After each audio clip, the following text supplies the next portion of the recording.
বিসমিল্লাহির রহমানির রহিম। Bangladesh civil rights society কর্তৃক আয়োজিত আজকের এই বিক্ষোভ সমাবেশের সম্মানিত প্রধান অতিথি, সম্মানিত সভাপতি, উপস্থিত নেতৃবৃন্দ, আজকে ফিলিস্তিনে গাজায় যে গণহত্যা হচ্ছে, এই গণহত্যার তীব্র নিন্দা এবং প্রতিবাদ জানাচ্ছি। এখানে অনেকে বলছেন যে একটি যুদ্ধ হচ্ছে। আমরা মনে করি এটি যুদ্ধ নয়, একটি গণহত্যা সেখানে চলছে। দীর্ঘদিন ধরে সেখানে শিশু এবং নারীদেরকে গণহত্যা করা হচ্ছে। আর এর মদদ দিচ্ছে আমেরিকা সহ পাশ্চাত্য যে দেশগুলো রয়েছে, তারা এই গণহত্যাকে সমর্থন যোগাচ্ছে। আজকে মুসলিম বিশ্ব নীরব ভূমিকা পালন করছে। আজকে বাংলাদেশ সহ মুসলিম বিশ্বের যারা রয়েছেন তাদেরকে সজাগ হতে হবে।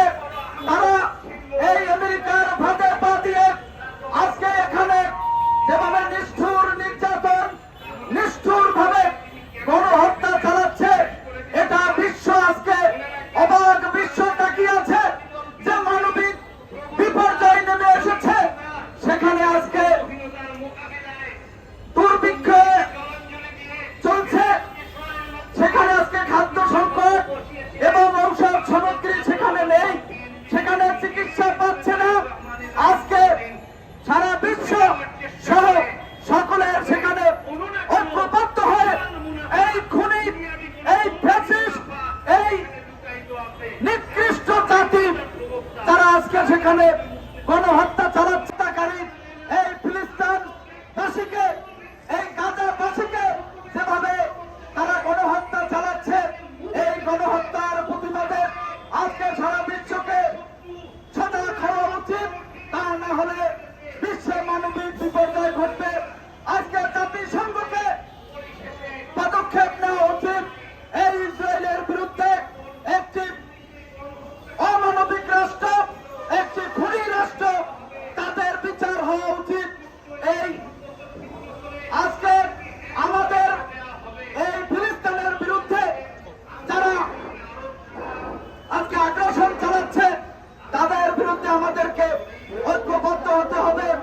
তাদের পণ্য বর্জনের মধ্য দিয়ে তাদের যত আবিষ্কার আছে, তৈরি করছে যেসব প্রসাধনী অথবা যেসব ইলেকট্রনিক ডিভাইস, সেগুলো খাবার দেয় সামগ্রী, সেগুলো আমাদেরকে বর্জন করতে হবে।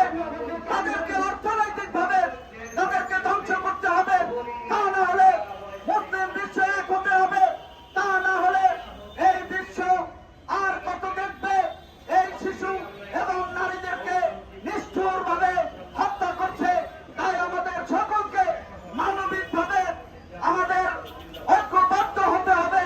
তা না হলে এই বিশ্ব কি তাকিয়ে থাকবে একজন খুনির, একটা খুনি রাষ্ট্র যেভাবে একটি অস্ত্রহীন, একটি নিরস্ত্র একটি রাষ্ট্রকে কিভাবে তারা ধ্বংস করছে, হত্যা করছে। এই হত্যা আর চলতে পারে না। আমরা এর তীব্র প্রতিবাদ জানাই এবং যে রাষ্ট্রগুলো ইসলামিক রাষ্ট্র রয়েছে তাদেরকে ঐক্যবদ্ধ হয়ে এই জালেমের বিরুদ্ধে লড়াই করতে হবে। তাদেরকে ঐক্যবদ্ধ হতে হবে।